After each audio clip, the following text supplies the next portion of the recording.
So who should respond? Well, in my opinion, a senior manager with good judgment and writing skills. And why? Well, a senior manager is going to show that how much you care, that we take this really seriously. This is a general manager responding, or a hotel manager. And they tend to really know the brand and know how to respond and understand the tone of voice to be used. So have good judgment, we hope. And good writing skills we hope too. Because I think the only people who are worse spellers than hoteliers, I think, are travelers. And I'm always amazed when I see responses from hotels when the spelling and grammar is really bad. And you're such a professional hotel and it looks so unprofessional. So get somebody to proof it for you before you post it. When should you respond? Well, as soon as possible, but not before you've investigated it. Because we all know that there are two sides to a story. And you don't want to come in with only one side and assume everything the traveler says is right. You want to understand what happened and hopefully get it resolved so you have something to report back.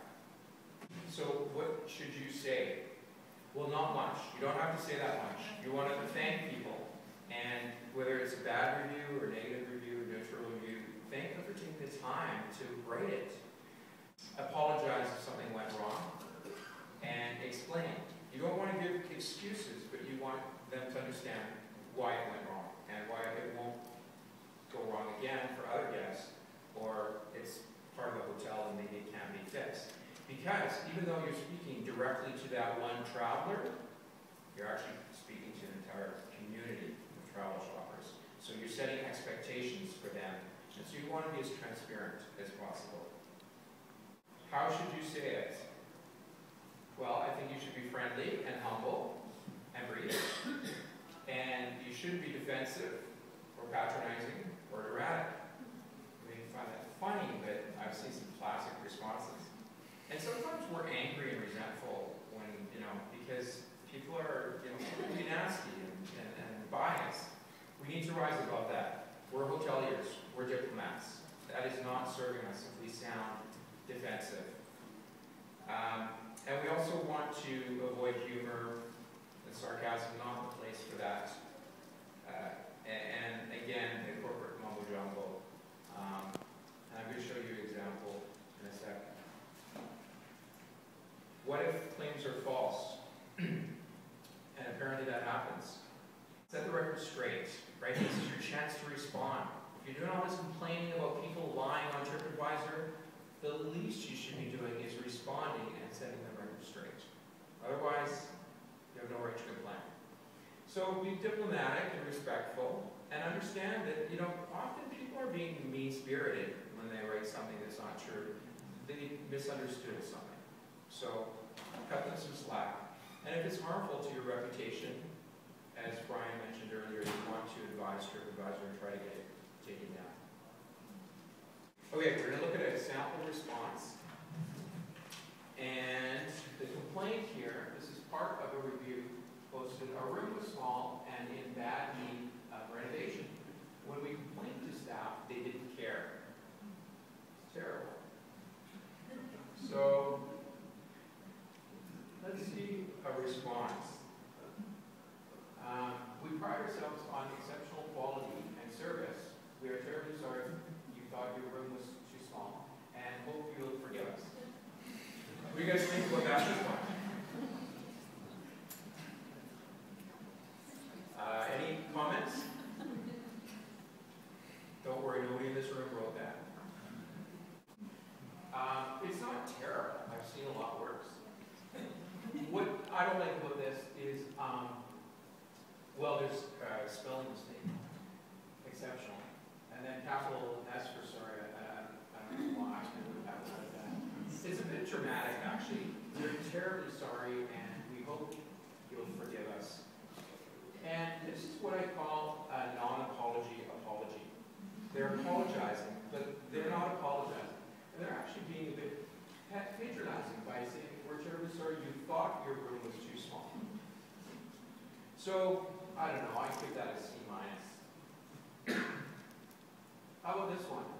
Thank you for your comments, which I reviewed with our management team. We sincerely regret that we did not handle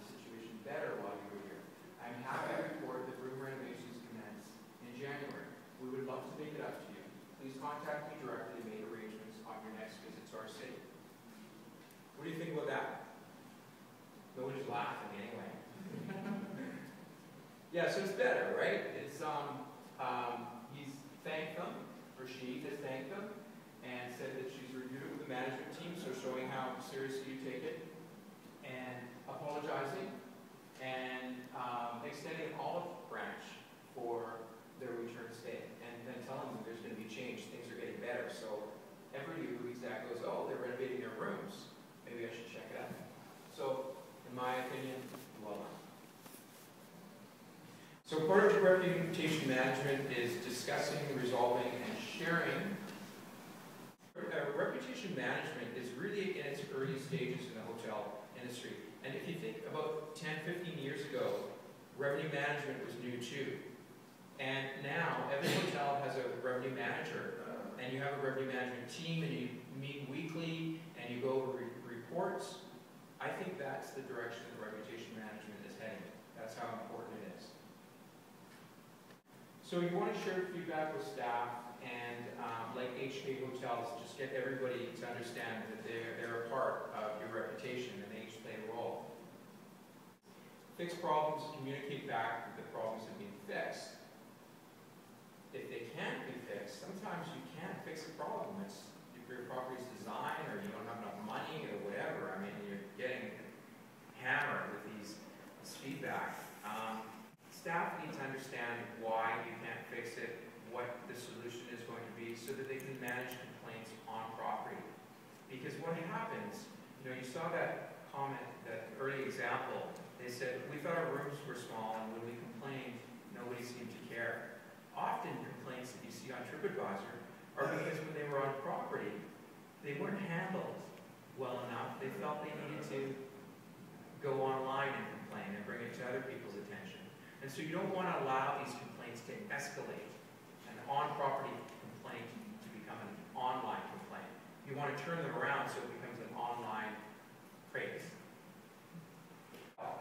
Getting back to that previous point, when the city of Vancouver came to visit me, and when I was general manager, and they told me about the construction project that would involve digging a football field-sized hole outside my property and closing down the whole area, and it was going to last 3 years.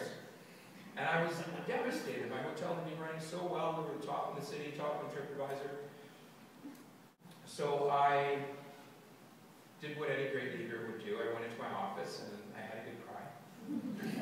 And then I looked for a job, and nobody was hiring.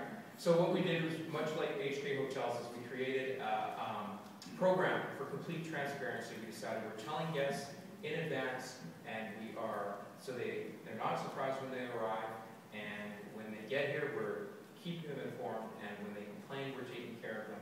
And we got very few online complaints about it. People did mention that it was happening, but that it was managed really well. So my final slide, generating favorable reviews, and I could go on a lot about this. It's and I've written a lot about it on the blog. But just quickly, don't be shy about asking. But obviously, the soft sell, you don't want to pressure people into. That might have the opposite effect of pressure them. Use the tools TripAdvisor provides that Brian touched on earlier. Share positive reviews on social media channels, as many of you already are doing. You get a great review, put it on Facebook, set it out on Twitter. Recognize and reward staff for favorable feedback. So make sure they know they play a part in it, and they're getting recognized when they work hard and it's acknowledged in a review.